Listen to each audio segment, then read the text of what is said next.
This is Joe Abercrombie saying hello to Desde las Historias. Thank you very much, sir. It's a pleasure. Bien, eres conocido como el gran Lord Grimdark. Tapas de yogur esa parte. Sí, sí. Esta es más bien una pregunta doble. La primera sería, ¿cómo percibes la evolución del Grimdark, este género que ya prácticamente la gente asocia contigo? Y la segunda sería, ¿qué opinas de su contraparte, el género denominado Hope Punk? La verdad es que encuentro el tema un tanto difícil de explicar. Cuando empecé a escribir, nadie lo usaba. No existía el término Grimdark.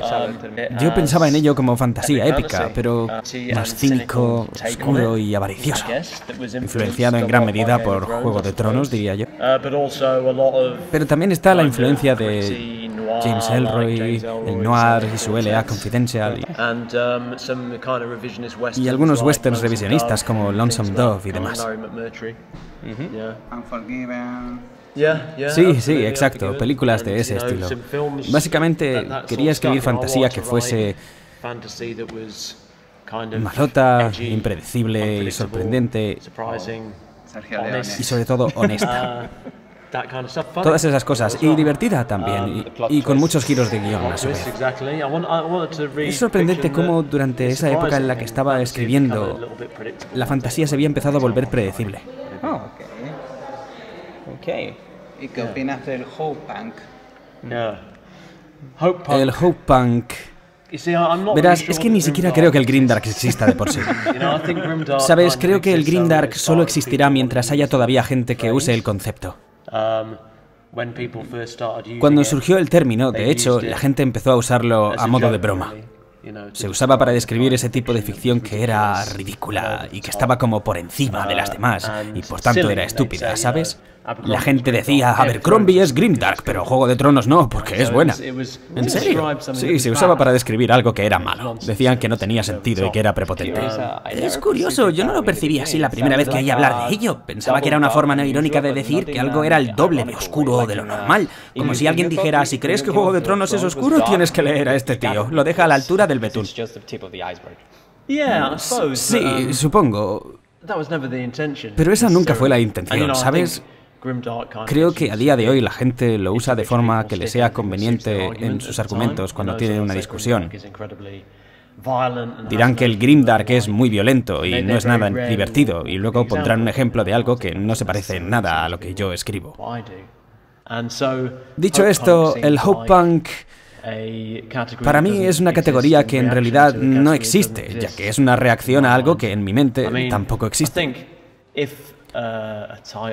Si a un lector le ayuda a que un título o un subgénero coincida con un libro que le gusta mucho, entonces, genial, que sirva a ese propósito. Más allá de eso, creo que es una tontería, ¿sabes? Creo que no hace falta que cojamos todos un estandarte y lo pongamos al frente de un movimiento basado en un subgénero. Creo que las cosas salen mejor cuando un autor escribe sobre aquello que le interesa.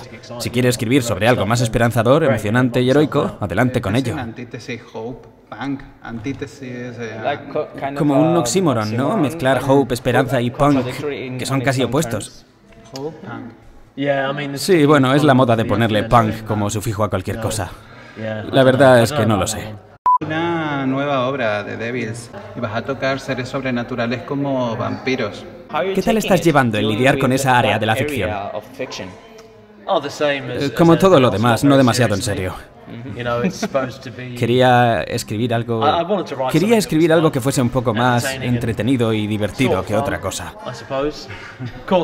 Pero claro, nunca es divertido cuando se trata de sentarse a escribirlo. O sea, lo es durante los 2 primeros capítulos y a partir de ahí se convierte en un trabajo. Planeo que sea muy pretencioso. Va a ser visceral y bestial, pero también divertido y estúpido. Tiene estos personajes disparatados que desbordan la realidad y que hacen o se dicen cosas muy absurdas entre sí. Tus vampiros solo van a brillar si se prenden fuego, ¿no? Oh, el vampiro no hace mucho. Es muy vago y está simplemente pululando por ahí. Además, empieza siendo muy viejo, rondando los 90, y tiene que empezar a consumir sangre, así que empieza con un bastón y va haciéndose cada vez más joven y fabuloso, hasta que acaba convirtiéndose en el personaje tan maravilloso que es. Tienes que leerlo para saber qué le pasa, claro está. Buah, no puedo esperar. Va a ser brillante, cuando esté escrito. Todavía tengo que escribirlo. Ahora mismo me estoy imaginando a un vampiro diciendo hallado un cadáver flotando junto a los muelles. Sí, ¿por qué no? Definitivamente es algo que diría. Con esta novela nueva que estás trabajando y tus últimas noticias y declaraciones, nos hemos percatado de que estás empezando a usar unos sistemas de magia más complejos y elaborados de lo normal. ¿Vas a seguir por esta línea o planeas seguir manteniendo ese misterio vallacesco? Sí, supongo que todo lo que he escrito hasta ahora se ha mantenido a un nivel más bien bajo con respecto a la magia. Hay magia, pero poca, aunque cada vez hay más conforme sigo escribiendo. Así que sí, estoy intentando escribir algo que tenga un poco más de magia superior, algo con muchos más monstruos, mutantes, nigromantes y otras criaturas sin sentido. Pero en el tema de la magia, no creo que me acerque siquiera a algo como un sistema. Todo es caos, es más bien un follón, prácticamente un desastre. Es ese dicho que dice que el Papa tiene monstruos guardados para que resuelvan los problemas que los santos no pueden manejar. A ti te gusta mucho el rol, pero ¿crees que los sistemas de magia matan el misterio? Los sistemas de magia como los de Brandon Sanderson.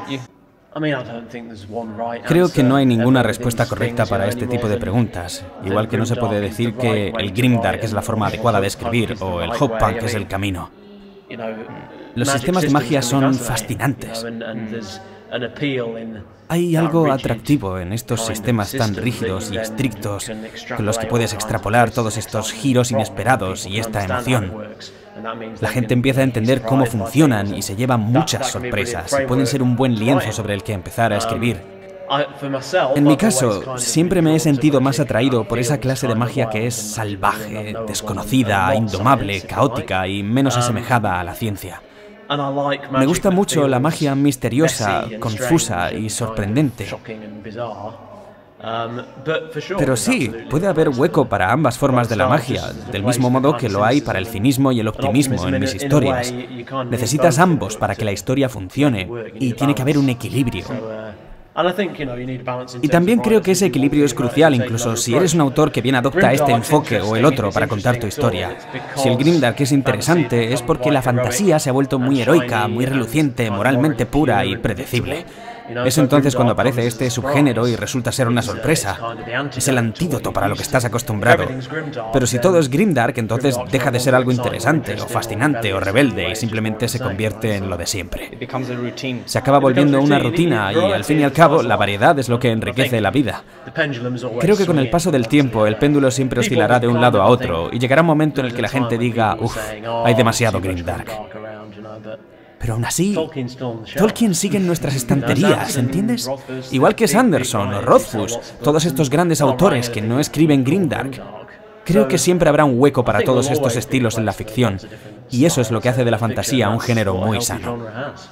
Porque curiosamente sobre esto he leído que no lees apenas fantasía, que prefieres el western, el policíaco, como me comentabas antes. O incluso videojuegos, que se acercan más incluso a las nuevas generaciones. Llevo jugando a videojuegos desde que tenía... Tenemos la misma edad, ¿no? ¿Más o menos? Soy del 94. Ay, solo son 20 años de diferencia. Sí, llevo jugando a videojuegos muchos años ya.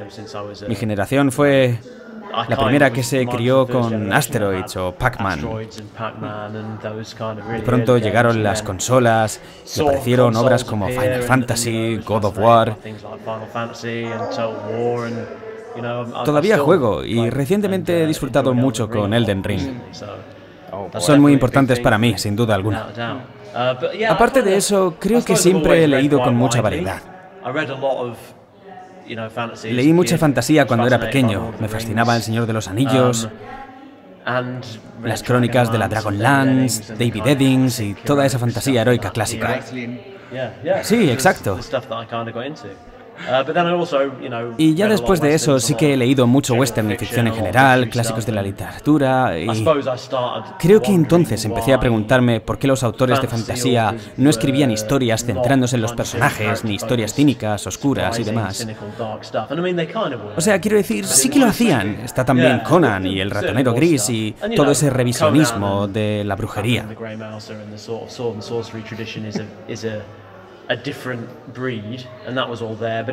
Pero no eran las obras a las que yo por aquel entonces estaba expuesto.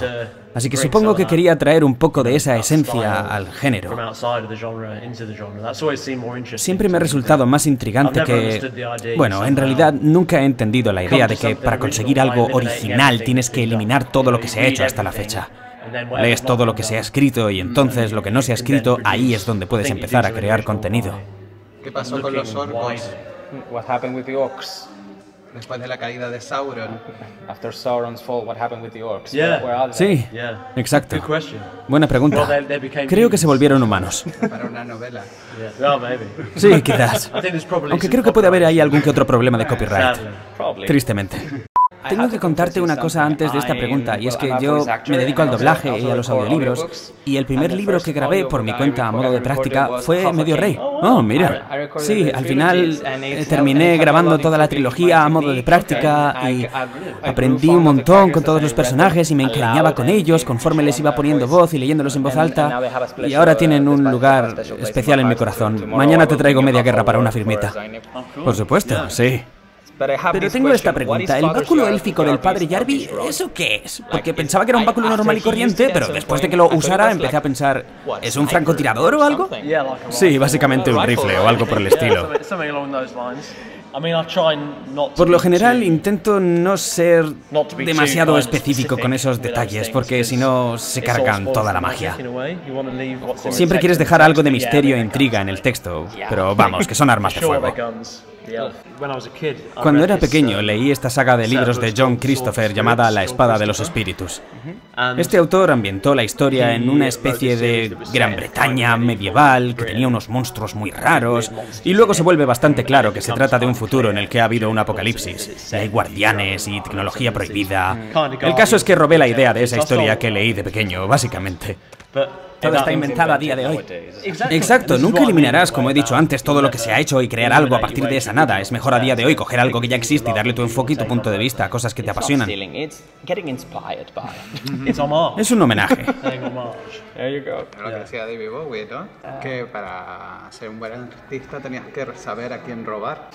Sí, la verdad es que es muy buen consejo. ¿Te gustaría escribir algún videojuego como Elden Ring, como ha hecho Martin?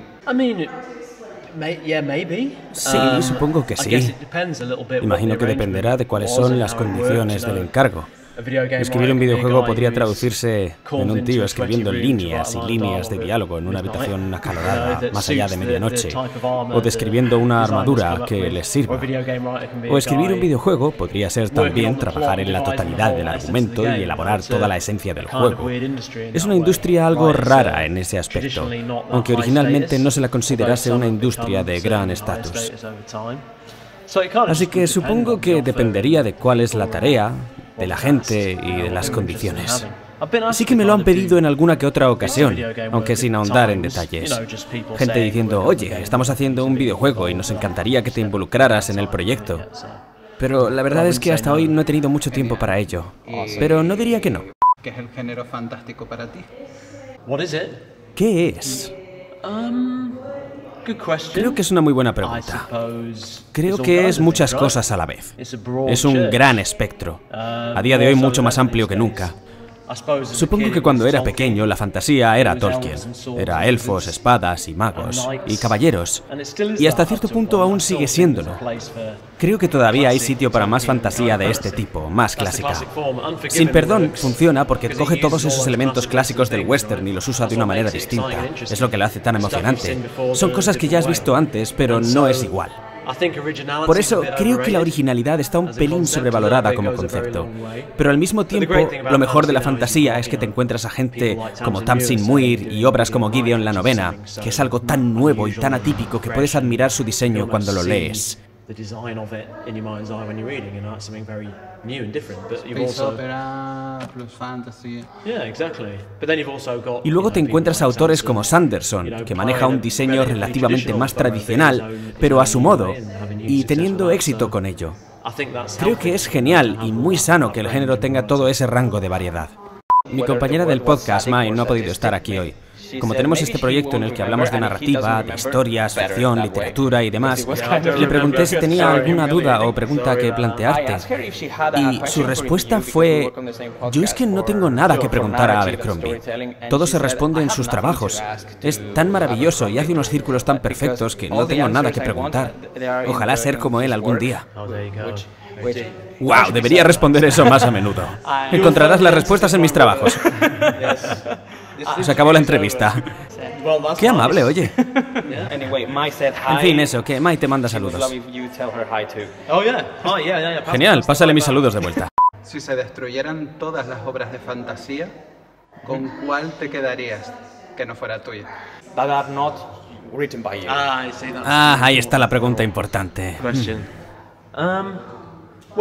Bueno, realmente elegiría El Señor de los Anillos por encima de las demás obras. A día de hoy sigue teniendo mucha relevancia para mí. Juego de Tronos también es muy relevante para mí, lo cual creo que es un poco obvio a día de hoy. Pero aquella fue una gran obra para mí y me hizo ver la fantasía con otros ojos.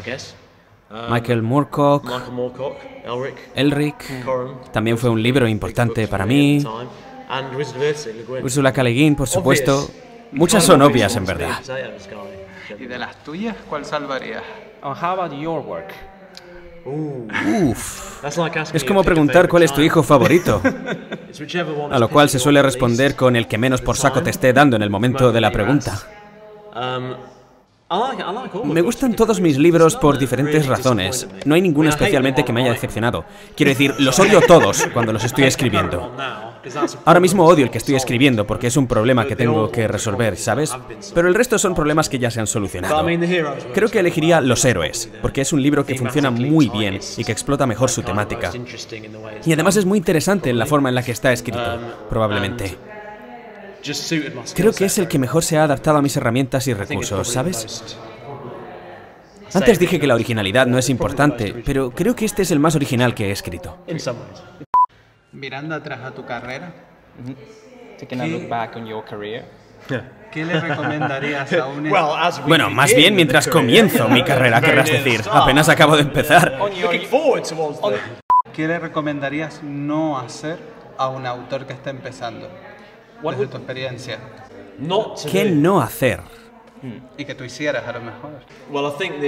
Supongo que el consejo más obvio sería: no dejes tu otro trabajo. Sobre todo al principio y tan directamente.